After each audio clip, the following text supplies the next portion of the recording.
So we are learning chapter number 10, mensuration, in which we had learned about the term perimeter, and in perimeter how to measure the perimeter of regular figure and irregular figure. That we are trying to understand. Okay? Mensuration means what? Measurement. Measurement of regular and irregular figure is a particular field in maths, and that whole field is known as mensuration. But to understand, we can say that mensuration means measurement. How to measure? Today number of the students are less in your class? Yes. Ma'am, two. No one and one. Three. Okay, chal, no problem. Sit properly all of you, because 3-4 benches are empty. That's why I asked. Sure. So mensuration means measurement, and we had learned about the perimeter. What is perimeter? Who will tell me? What is perimeter?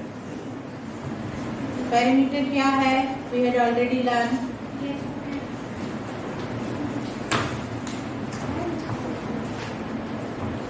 Perimeter is a distance covered along the boundary forming a closed figure when you surround the figure once.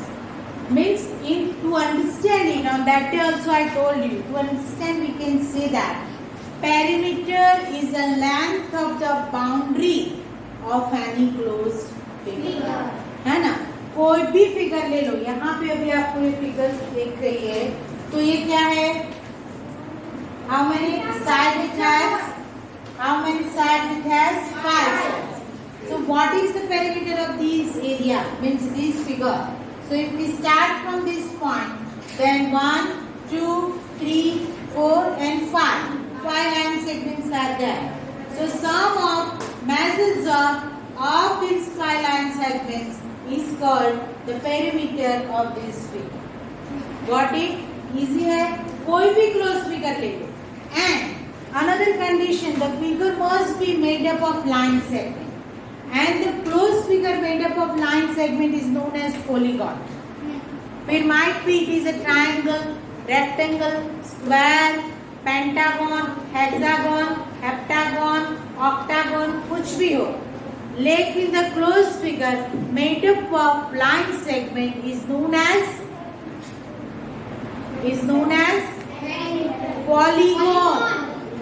Is known as Polygon. A closed figure made up of line segment is known as polygon. And polygon has different styles. Minimum 3 line segments we need to form a closed figure. And the figure made up of 3 line segments is known as triangle. 4 sides, square or rectangle. 5 sides, 6 sides, 7 sides, 8 sides, 9 sides, and 10 sides. Hexagon. Okay? So all these are the types of polygons, and we can find out the perimeter of these any polygon using the formula also, and using the simple addition of measurement of sides also. So what is the formula to find out the perimeter of any regular polygon? General formula क्या है? कोई भी regular polygon का मुझे perimeter ढूंढना है, तो what is the formula of it? Yes, Perimeter of a rectangle closed figure is equal to 2 multiply length plus breadth. नहीं, मैं जनरल फॉर्मूला की बात कर रही हूँ. This is related to rectangle. I am asking for general formula. If any regular polygon is there and we want to find out its perimeter, what is the formula? No. General formula.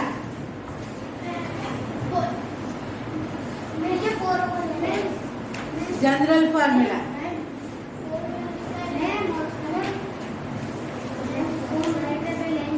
No. Addition. No, addition तो simple है. मैं तो formula पूछ रही opposite. मैं general form में पूछ रही हूँ. कोई भी हो, ट्रायंगल हो, रेक्टेंगल हो, स्क्वायर हो, पेंटागन हो, हेक्सागन हो, हेप्टागन हो, ऑक्टागन हो, कोई भी हो. What is the general formula? Multiplied by length. But 4 upon no, length. no, no, 2 multiply length. no. लड़ाओ गप्पे.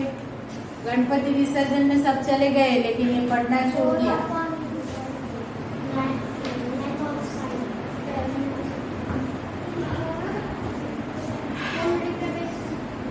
Number of sides multiplied by length of the sides.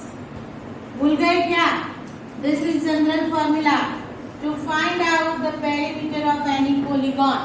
हम पढ़े हैं ये.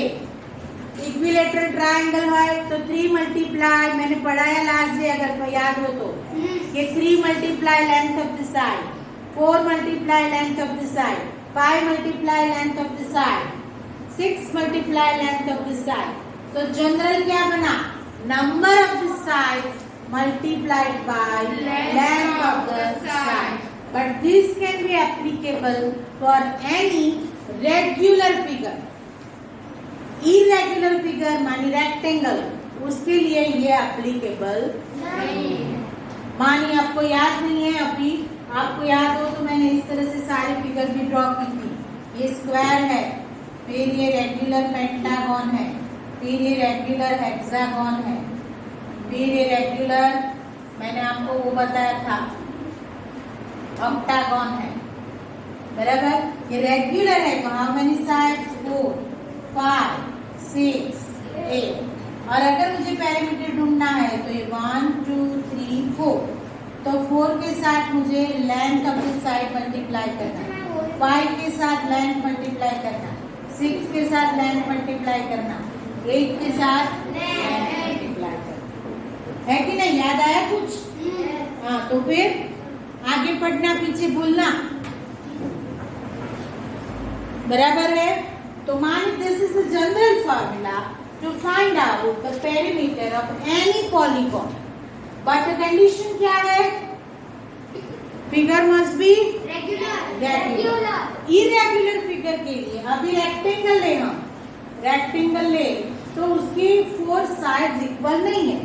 That's why we have to apply the formula, which is 2 multiplied by length plus breadth. Got it? समझ में आया? But if the polygon is irregular, then we can apply this formula, number of the sides multiplied by length of the side. Clear हो? Yes. मोहित समझ में आया? चलो, तो perimeter हम लोग पढ़े हैं डिटेल में. आप लोगों को सबको ये रिमाइंड करवा दिया कि what is perimeter. Today we are going to move ahead with the new one topic and which is area.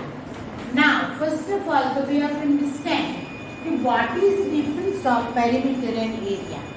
Difference क्या है तो वो हम समझें. तो एरिया जो है हमारा वो कैसे काउंट होता है, कैसे कैलकुलेट होता है, that is given with the easiest method in your text. I hope आपने 10.1 जो है वो कंप्लीट कर लिया होगा पूरा. यस. कंप्लीट है? Yes. Another thing I would like to share with you कि we are learning NCERT syllabus which is made up with the central government. Okay, and this is the general syllabus for all over India. So you will get the extra exercises of your chapter, of your portion from the net also. आपको net से extra exercises मिल सकती है. Students those who wants to do the extra exercises, they can get the idea from net. You can download the extra exercises from the Google also.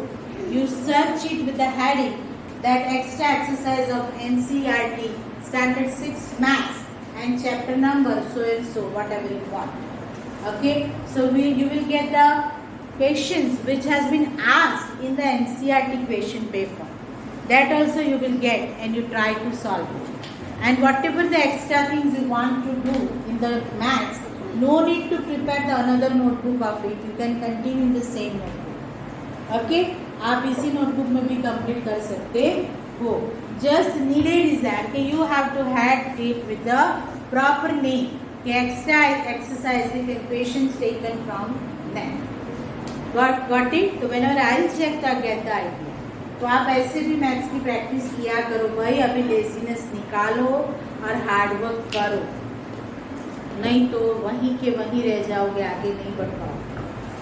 चलो, तो today we are going to understand about the area. Now perimeter we had learn.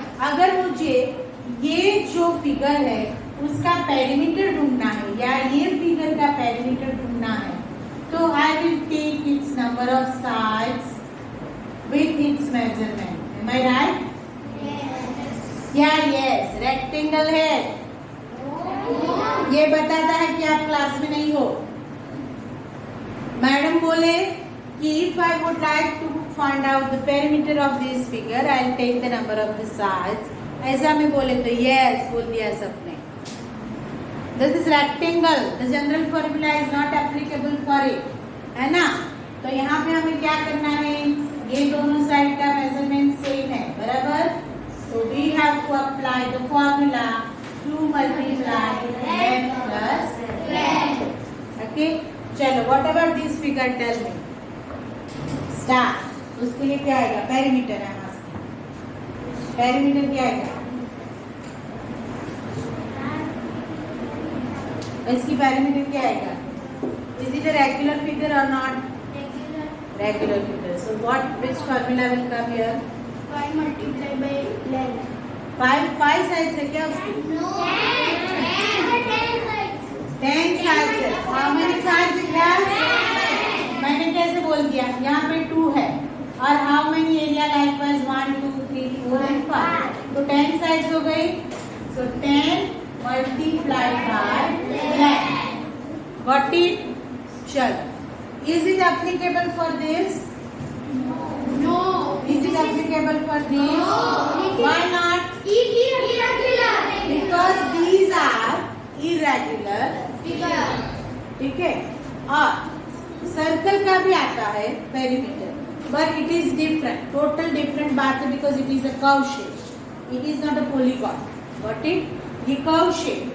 तो अभी उसका हम perimeter पे नहीं जाते, वो आगे चल के आपको समझ में आएगा. ठीक है.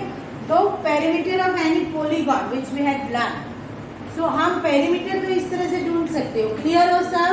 Yes. Now we are moving ahead with the topic Area.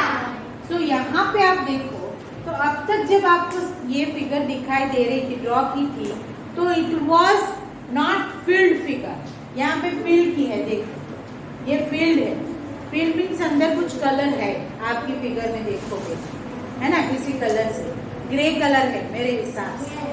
क्यों ऐसा ड्रॉ किया? आपको समझ में नहीं आया क्या? Area. Yes, it shows us. Area. How could we say that? तो ये जो पूरा फिगर है यहाँ से लेके यहाँ तक का, ये जो जगह बनाई उसने, उसे बोलते हैं एरिया of these rectangles. ठीक है. Now comparing these two rectangles, this one is small and this one is bigger. So we can say that area covered by big one is more than area covered by small. Mani, what is the area? So area means the surface occupied by the closed figure. ये board तो पूरा है, उसमें से rectangle ने कितनी surface occupy की? तो इतनी. Okay. So we can say that area of the given rectangle means the surface enclosed भी वर्ड हम यूज कर सकते हैं. एनक्लोज्ड और occupied by the closed figure. This one यहाँ से शुरू करके यहाँ तक, ये वाली ये जगह जो है ना, that is the area of this particular rectangle. समझ में आया? Yes. What is its definition? So we can say that the amount or the surface of the surface enclosed by any closed figure. Enclosed means occupied. Enclose word आपको नया लगता है तो it means occupied. बेटा नींद आ रही है तो जाके फेस वॉश करके आओ, जाओ, ठीक है। तो enclosed by any close figure. Area हम क्लोज फिगर का ही ढूंढ सकते हैं। ओपन फिगर का area we can say how much surface it has occupied. So closed figure can be occupied certain area of the whole surface, है ना। अभी हमारी बिल्डिंग बहुत बड़ी है लेकिन आपका क्लास कितना है, तो एक पॉइंट से लेकर शुरू करो तो वहां एंड पॉइंट पे जाओ, वापस वो एंड पॉइंट पे जाओ, वापस ये एंड पॉइंट पे आओ, यहाँ से वापस वहां जाओ। तो इतना जो है ये एरिया है आपकी क्लास का, समझ में आ रहा है। तो surface occupied by this class is the area covered by its length and it's breath. ठीक है, ये रेक्टेंगल है, ये उसकी लेंथ है, ये उसकी ब्रेथ है।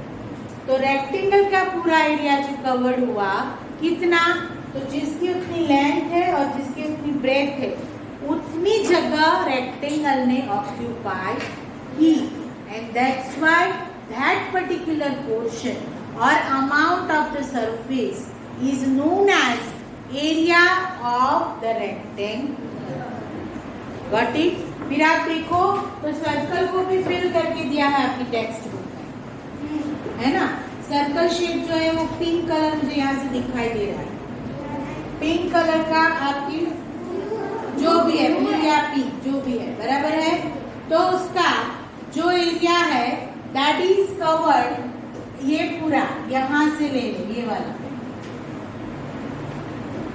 यहाँ पे कौन से फिगर में ज्यादा एरिया ऑक्यूपाई किया है, फिगर बी में ज्यादा एरिया ऑक्यूपाइड किया है कंपेयर विद एरिया। ठीक है, चलो यहाँ पे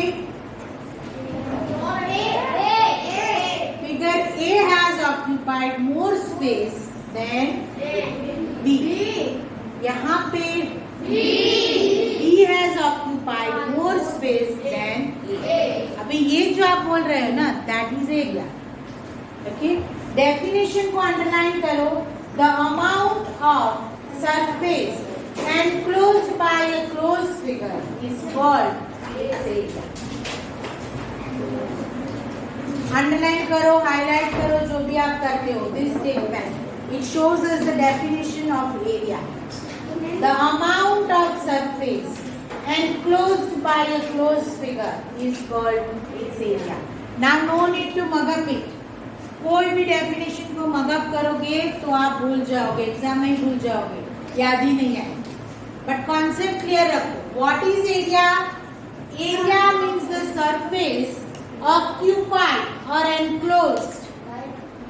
एंड यहाँ पे क्या है, एनक्लोज्ड, या enclosed bye a closed figure. Occupied word भी आप यूज कर सकते हो।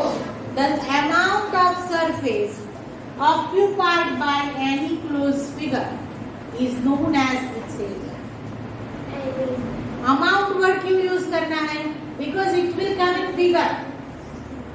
It will come in figure. That's why amount word यहाँ पे यूज हुआ है। Amount जनरली हमने पढ़ा है कि मनी के लिए हम यूज करते हैं, बराबर। बट यहाँ पे amount word is used. Why? Because it will come in the number of figure. In the form of figure, and that's why it is given over here with the amount of surface enclosed by a closed figure is called its area. चलो, अभी ये दो figure में कोई बता सकता है कि कौन सी फिगर ने ज्यादा एरिया ऑक्यूपाइड किया? कौन सी फिगर ने? बी ने। क्लियर हो? बी क्यों? Both are irregular figure, both are irregular. तो बी हमको दिखाई दे रहा है कि figure B has occupied more area compare with figure A. Clear हो सब? चलो आगे बढ़े हम। ये 10.9a याद रखना, आगे हमको उसका यूज चाहिए। चलो फिर यहाँ पे आपको एग्जाम्पल दिया है कि क्या करो। तो ये ढूंढना, हमने अभी बता दिया कि फिगर बी बी का एरिया जो है वो ज्यादा है, बराबर है। लेकिन अगर आपको एग्जैक्ट वेरिफिकेशन चाहिए उसका कि इज इट मोर और नॉट, तो क्या करना है, तो उसकी मेथड यहाँ पे दी है। Which one of these has larger area? It is difficult to tell just by looking at this figure. So what to do? So place them on a squared paper or graph paper where every square measures 1 centimeter by 1 centimeter. Graph paper याद है सबको? भूल गया हो तो याद करा दूं। ग्राफ पेपर ऐसा एक पेज है जहाँ पे आपको वर्टिकल एंड हॉरिजॉन्टल लाइंस दिखाई दे रही है। वर्टिकल एंड हॉरिजॉन्टल लाइंस देखो। देन आफ्टर 4 लाइंस जो है ना वो लाइट होती है और 5th वन डार्क होती है, horizontal also and vertical also 1 2 3 4 and 5th one dark. ऐसी डार्क लाइन के बीच का जो एरिया है उसे हम 1 स्क्वायर बुलाते हैं। याद आया सबको? ऐसा कोई ग्राफ पेपर होता है जो 2 डार्क लाइन, ये डार्क लाइन हो यहाँ से यहाँ यहाँ, ये पूरा एक स्क्वायर बना, ये भी एक स्क्वायर बना, ठीक है। और वो बात यहाँ की गई है कि every square measures 1 centimetre bye 1 centimetre. तो जनरली ग्राफ पेपर में ये जो डिस्टेंस है 2 डार्क लाइन के बीच का जो डिस्टेंस है वो 1 सेंटीमीटर होता है। हाइट वाइज भी देख लो और विड्थ वाइज भी, ये भी 1 सेंटीमीटर होता है यहाँ से यहाँ का, और ये भी 1 सेंटीमीटर। क्लियर हो? तो 1 बाय 1 सेंटीमीटर लेके इसे आप एक ग्राफ पेपर पे रखो, इसको भी ग्राफ पेपर पे रखो, दोनों का एरिया मेजर करो, स्क्वायर्स को काउंट करो। तो वो कैसे करना है, that is given in the next one example in your text. How to measure it, that is given over here.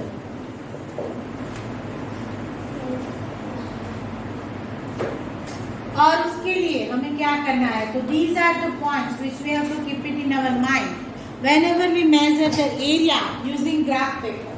Graph paper को यूज करके जब भी किसी भी फिगर का आप एरिया मेजर करो तो we have to keep these points in our mind which are over here. Number 1, the area of 1 full square is taken as 1 square unit. ठीक है, हम इसे कंसीडर करते चले। देखो ये फिगर आपको दी है, यहाँ से शुरू करके ये हाफ है, फिर वर्टिकल है, फिर हाफ है फुल है, और ये डाउन हो गया, और यहाँ से इतना एरिया, यही है ना फिगर? बराबर है। तो ये फिगर है आपकी टेक्स्ट बुक में दी है। चल, तो हमको क्या करना है, the area of 1 full square is taken as 1 square unit. हम क्या करेंगे, how to count it, pay your attention here. तो पहले तो स्क्वायर देखते चलो, फुल कितने हैं, ये 1, ये 1, ये 1, 3 फुल स्क्वायर है तो 1 1 1 लिख दिया। चल, then if it is a centimeter square sheet, then area of 1 full square will be 1 square centimeter. मानिए अगर यहाँ पे सेंटीमीटर दिया है हमको, तो 1 स्क्वायर सेंटीमीटर एक स्क्वायर के लिए देखा जाएगा। अगर फुल मेजरमेंट नहीं दिया है तो we have to take it as a 1 square unit. Centimetre दिया है तो 1 स्क्वायर सेंटीमीटर, मीटर दिया है तो 1 स्क्वायर मीटर। Got it? कई बच्चे यहाँ पे ध्यान नहीं दे रहे। Ignore portions of the area that are less than half square. Half square से भी कम एरिया कवर हुआ हो तो उसे इग्नोर करो, उसे काउंट नहीं करना, ठीक है। And if more than half of a square is in the region, just count it as 1 square. Half से ज्यादा है, मानिए अगर ये लाइन अगर यहाँ तक आके आई होती तो हमें पूरा स्क्वायर लेना पड़ता। हाफ से ज्यादा स्क्वायर कवर हुआ है, then consider it as a 1 square. Okay, and if exactly half the square is counted, take its area as 1/2 square unit. तो यहाँ पे देखो ये एग्जैक्टली हाफ है तो 1/2 आएगा, ये एग्जैक्टली हाफ है 1/2 हाफ आएगा, ये एग्जैक्टली हाफ है। तो ये फिगर में how many full squares? Full squares 3 है एंड हाफ स्क्वायर कितने हैं? 3, लेकिन वो हाफ है तो उसे हमें हाफ से मल्टीप्लाई करना पड़ेगा। ये फुल है तो उसे 1 से मल्टीप्लाई करो तो ये 3 आएगा, ये 1.5 आएगा, टोटल करोगे 4.5। आप 4.5 भी लिख सकते हो और यू कैन राइट इट 4.5। ठीक है, कैसे 4.5 हुआ? तो 1, 2 and 3 हो गया और ये 1/2 प्लस 1/2 तो 1 हो गया, तो 4 फुल हो गए और ये हाफ हो गया, तो 4.5 भी आप लिख सकते। तो what is the area of this figure using this graph paper? You can count. So area का कॉन्सेप्ट क्लियर करने के लिए टेक्स्ट बुक में ग्राफ पेपर के यूज से बहुत अच्छी तरह से एक्सप्लेन किया हुआ। ये समझ में आया सबको? आगे बढ़े, दूसरी फिगर दी है, देखो नीचे यहाँ पे एग्जाम्पल नंबर जो 11 हमको दिया है उसे भी आप देखो। अभी यहाँ पे इरेगुलर फिगर, समझो फिगर क्या है? इरेगुलर।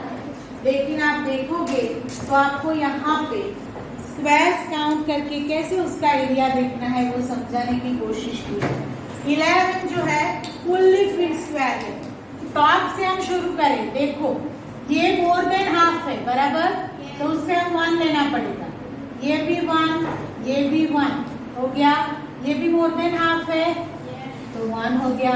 देन ये बहुत कम है, उसको इग्नोर करेंगे, ये भी इग्नोर करेंगे, ये हाफ हो जाएगा, ये हाफ हो गया, ये 1 1 1 1 1 1 1 1 1 1 1 1 1 1 1। ठीक है, कहीं पे हम गलती कर रहे हैं लेकिन देखते हैं, ये और एक हाफ हो जाएगा। चलो 1 2 3 4 5 6 7 8 9 10 11 12 13 14 15 16 17 18 19। लेकिन गलती कहाँ पे की है? यहाँ हमने गलती की, ये अभी हाफ हमको नहीं लेना है, बराबर है। तो अभी फुल कितने हुए? ये भी फुल नहीं आएगा, अभी देखिए तो 1 2, ये भी फुल नहीं आएगा, ये भी नहीं आएगा, 1 2 3 4 5 6 7 8 9 10 11। अभी भी कहीं पे गलती कर रहे हैं हम लोग। कहाँ कर रहे हैं? ये वाला। देखो ये फुल है, 1 2 3 4 5 6 7 8 9 10 11। ये 11 फुल है, बराबर है, तो ये 11 फुल हो गए। अभी 3 जो है वो हाफ है, कहाँ पे 3 हाफ है? 7 है ना, मोर देन हाफ जो है वो लिया। मानिए मोर देन हाफ को मैं ऐसे लिखूं तो 1 2 3 4 5 6 7, बराबर, ये भी आएगा 8, लेकिन उन्होंने 7 दिया है तो 7 हो गया। तो ये 7 है ना हाफ स्क्वायर ना, 3 हाफ छूट गए, तो कहाँ पे? ये हाफ, ये इग्नोर कर दिया, बराबर है, ये ले लिया 2 और ये ले लिया, इसे भी इग्नोर कर दिया क्योंकि हाफ से भी कम है। ठीक है, तो 1 2 and 3 जो है वो हाफ आता है, देखो, और 5 जो है लेस देन हाफ जो हमने लिया है, 1 2 3 4 और 5 कहीं पे ये वाला 5। ठीक है, तो लेस देन हाफ है तो वो इग्नोर करना है, तो इग्नोर किया मानी 0 आ गया उसका वैल्यू। 7 जो है वो मोर देन हाफ है तो उसको पूरा लेना है, 7 हो गया। 3 हाफ है तो 3 and half हो गया। 11 फुल स्क्वायर है तो 11 हो गया। Now we have to add this 11 plus 3 3 and half plus 7 तो इज इक्वल टू क्या आया? तो इसे आपको अगर इसे ऑड नंबर को ऐड करना नहीं आता, वो suppose 11 plus 3 and half and plus 7, तो 3 and half को हम कैसे लिख सकते हैं? 3 डिवाइड बाई 2 मानी 1.5, बराबर है, प्लस 7, तो ये क्या आ गया?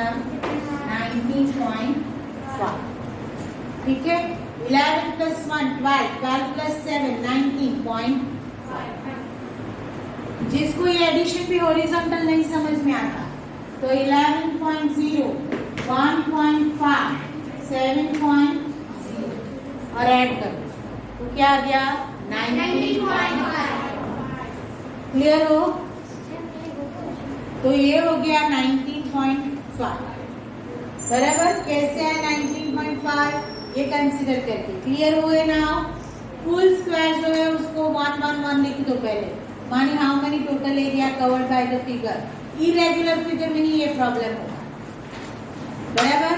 फिर जो हाफ है एग्जैक्टली उसके हाफ लिख दो और मोर देन हाफ है उसको वापस 111 का